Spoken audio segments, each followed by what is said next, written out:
In this video, I'm building a shallow wall cabinet with doors converted from carved wood panels from Thailand. My wife mentioned that she wanted a bathroom wall cabinet for all the things that had started to get scattered around the bathroom, so I started to shop around. I know she loves carved wood detail like we've seen in our travels, so I thought I'd try to incorporate that. Unfortunately, anything I found that I thought she'd like either felt too manufactured, it wouldn't work for the bathroom, or honestly, it seemed a bit expensive for what they were.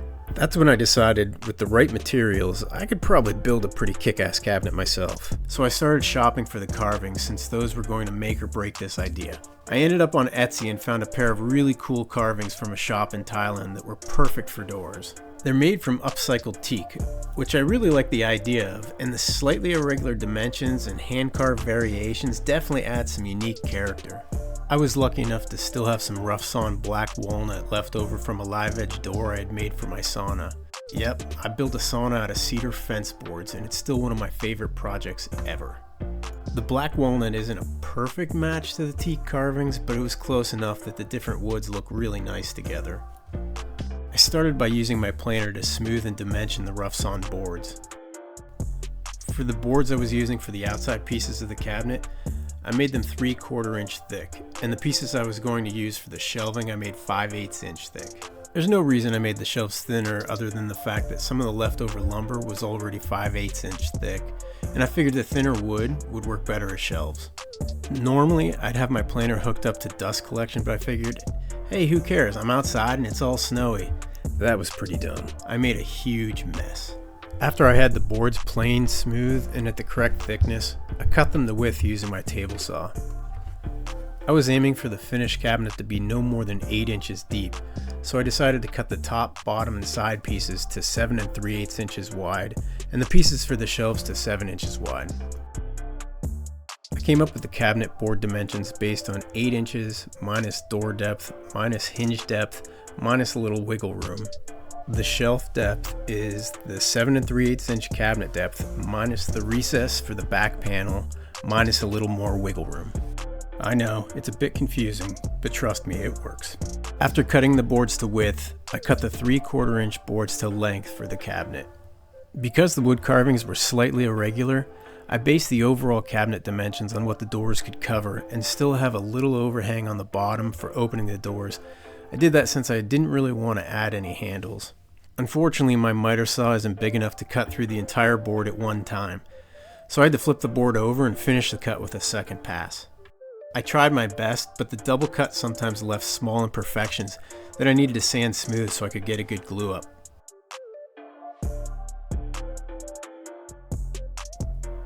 I used my router with an edge guide to rabbet the ends of the side pieces. I set up the edge guide so the 3/4 inch straight bit I was using would cut a 3/4 inch wide rabbet for the top and bottom boards to fit into. I then set the depth of the router bit so it would cut a 3/8 inch deep rabbet. Once I had the guide set and the depth correct, I cut the rabbet on both ends of the side boards.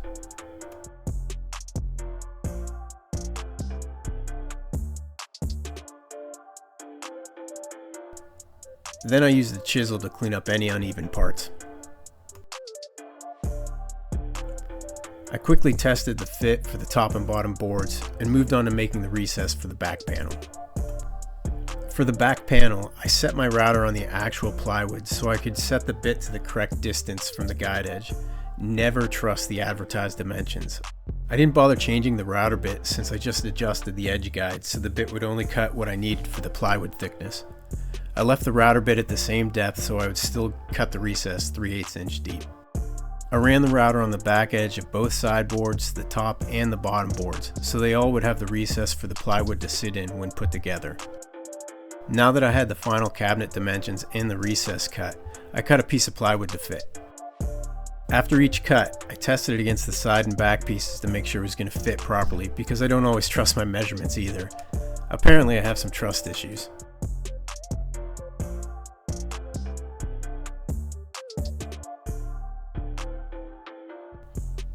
I was starting to get cold, so I moved inside to mark the side pieces for the shelf bracket holes.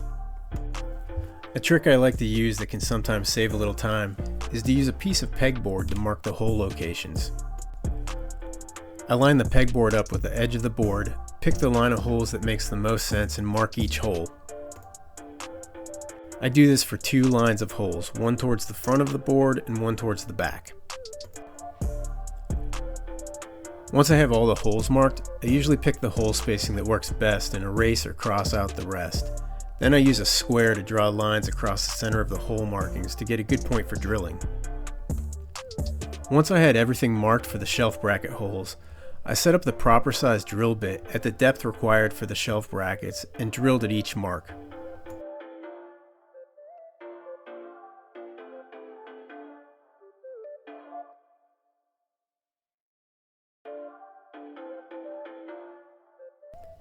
After I had all the holes drilled, I made sure to sand off all the pencil marks and then just sanded the rest of the board smooth.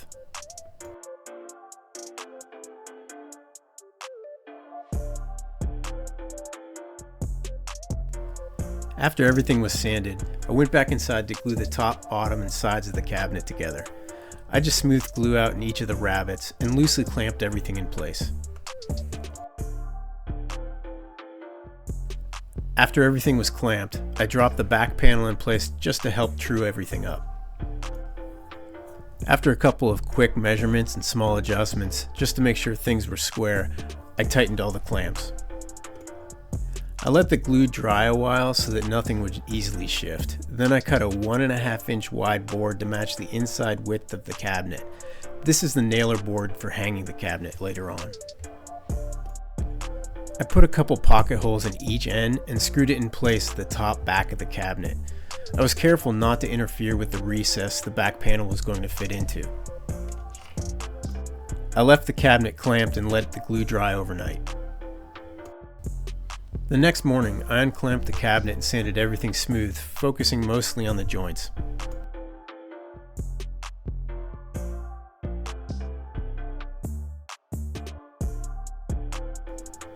One thing I always do is collect sawdust from my sander so I can make my own matching wood filler. I mix the sawdust with a little glue until I get a dry putty consistency. Then I just push it into any gaps or imperfections I want to fill. Just be sure not to overdo the glue. If you make it too watery, you'll have a lot of cleanup. The glue gets smeared all over the wood and you just have to sand it off.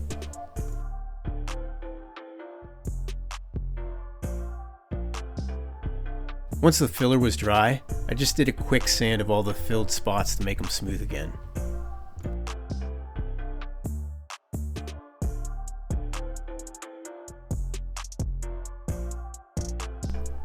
Now that everything is filled and smooth, I moved on to finishing the wood. Since both black walnut and teak are naturally beautiful, I opted to just oil it using some butcher block oil so the natural grain and color will come through. I decided to use a brush instead of the recommended cloth for this.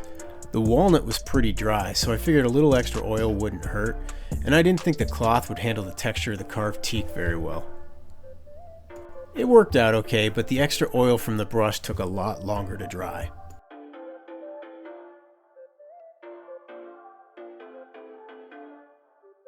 While the oil was drying, I tested a couple stains on the plywood for the back panel to see if I could get a decent color match. In the end, I ended up using Olympic Special Walnut stain. I only used 1 coat, but I think 2 coats would have been a better match to the color of the other types of wood. After the stain was dry, I dropped the back panel in and nailed it in place. At this point, it was finally time to get to the doors. Since the doors are a bit irregular, I decided to mount the hinges to the cabinet frame first, and then I'd position the doors to get the best fit. I eyeballed spacing of the hinges, which ended up being 3 inches from the top and bottom on each side. I laid the hinges in place and marked them. Once marked, I used a chisel to mortise for the hinge to sit flush. As you can see, I'm pretty terrible at this. Plus the camera was in the way, making it pretty awkward to do this. I ended up moving the camera and finishing things up, but you get the point. I did this for all 4 hinges.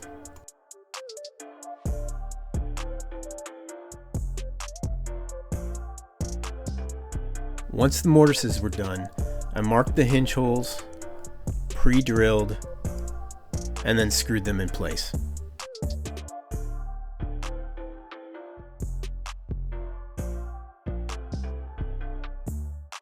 With the hinges in place, I laid the doors on top, positioning them for proper spacing and alignment. Once everything looked good to me, I marked the location of the hinges on the sides of the doors.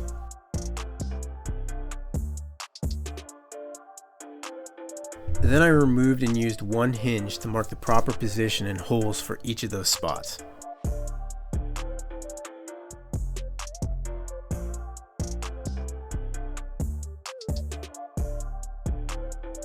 The screws that came with the hinges were way too long to use with the 1/2 inch thick wood carvings, so I transferred the depth of the door onto the screw and cut the screws with small bolt cutters to a length that wouldn't punch through the doors. After I cut the screws, it was extra important to pre-drill the doors. Cut screws like to split wood. I then screwed the hinges onto the doors. Again, the doors were kind of irregular, not to mention only 1/2 inch thick, so I decided to surface mount the hinges instead of mortising them into the doors. With the doors attached, I put in the shelf brackets and measured the width for the shelves. I cut the boards to length, sanded and oiled them just like I did the rest of the cabinet. Because the doors had some slight warping to them, I ended up having to install some spring clasps to hold the door shut when closed. I wish I didn't need to do that, but I guess it's not a huge deal. Finally, with everything finished, I installed the cabinet by locating studs, pre-drilling and screwing bolts through the nailer board into the studs. I know the bolts are total overkill, but the black walnut was feeling pretty heavy. Maybe I was just getting tired, but I got a little freaked out about it falling, so I took no chances. The biggest cost of this project by far was the carved wood panels. The panels themselves cost $116, with an extra $60 to ship them from Thailand, so we'll round up to about $180. Since I already had the black walnut, that cost me nothing, but that would not have been cheap if I had to buy it. But another wood type would be a lot cheaper. The hinges, shelf brackets, and miscellaneous nails, screws, and bolts were about $20. The plywood panel for the back was also about $20. And I had the butcher block oil, but a pint can is about $17, which is the smallest I've found, but is still way more than what I needed for this project. So the total cost of my project ended up being about $220. If I had to buy that black walnut, it would have been a lot more. But there is a lot of room to save money in the carvings and the lumber type. This ended up turning out really cool, and I'm actually kind of sad that it's hidden away in our bathroom. I actually ended up liking this so much that it inspired me to start redesigning the entire bathroom around this cabinet. I guess you need to start somewhere. Now I realize not everyone will decide to make a bathroom cabinet using carved teak doors from Thailand and black walnut, but I think the same approach would be pretty nice even with some home store carvings and a pine or plywood cabinet. My wife is really happy how this turned out. I'm really happy how this turned out, so it's definitely a win-win. I actually don't think I'd change anything about this project, except for maybe adding a second coat of stain to the back panel, but with everything stored in there you can barely even see it. Now with the cabinet done, I can't wait to get to the rest of the bathroom. I have some pretty unique things planned.